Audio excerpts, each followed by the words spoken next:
Ustoz.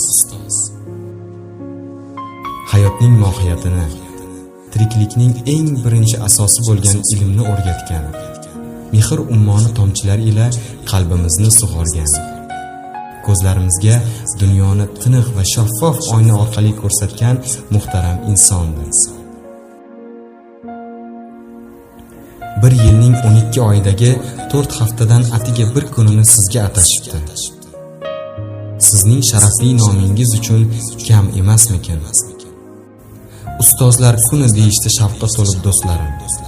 Shunday qadrli inson uchun aslida ustozlar haftaligini nishonlash ham oz bo'lsa kerak.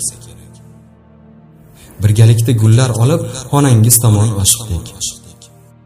Doimgidek izlanishlar ustida bir olam kitob daftarga ko'milib, navbatdagi darslarning biriga tayyorgarlik ko'ryapsiz. Hatto hamkasblaringiz singari bayram tomosha qilish ham esingizda yo'q. Biz bergan kamtarona guldasta sizning nigohlaringiz qadar nafis bo'lmasa-da, gullarni hayajon va o'zgacha sevinch ila qo'lga oldingiz. Mehrli ko'zlaringiz namlanayozdi.